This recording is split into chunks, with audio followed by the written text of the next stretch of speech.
I started at the top, worked my way to the bottom.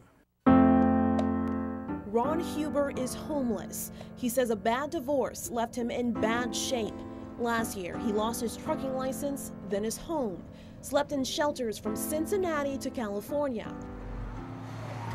But here, at the corner of 15th and Walnut, at the Catholic Worker House, Ron says he found grace. Heavenly Father, we come before you to share a meal, to share friendship, share food. This is the only one that helped me. It's a good place. Gave me my confidence back, saved money. Got a shot to get back into an apartment on my own and get my life back together. Ron is just one of dozens of stories here.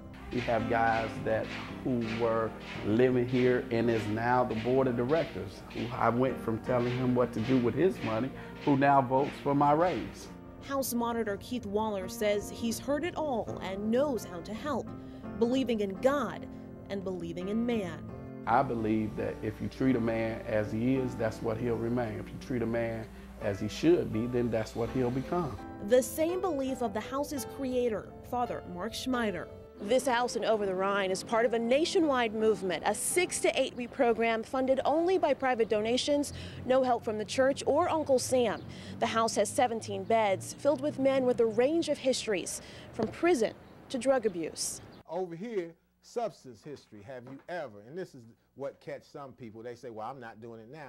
The question says, have you ever did that? Carl Fields is house manager. The guys that routinely call back and come back, those are the guys that routinely stay clean. Fields says part of the program's success rates is its #1 requirement.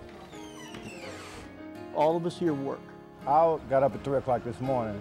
I was there when the man opened the door at 4, so I was just praying that he sent me some money. You gotta save 55% of your money.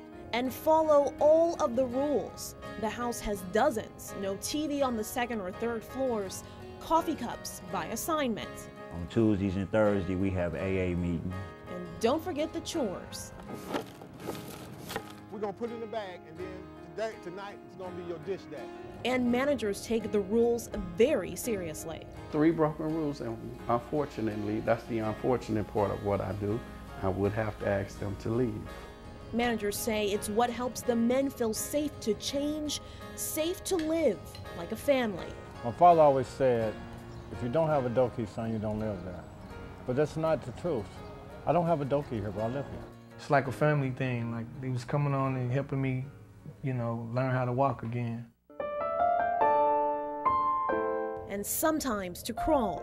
Nearly a month ago, the day Ron was supposed to start his new job, he had 2 brain aneurysms and 2 seizures.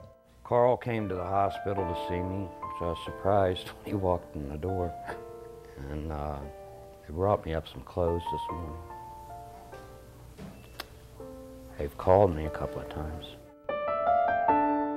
Ron was moved to the Pleasant Ridge Care Center to recover. I'll get back on my feet again, I just don't know how. He desperately wants to go home. One, he's afraid he'll now lose, along with his dream of driving trucks again. I don't know if I can go through what I went through before again. I don't know if I got a second round left in me.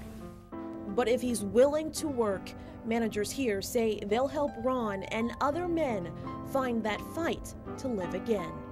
In Over the Rhine, Kimberly Holmes, Fox 19 News.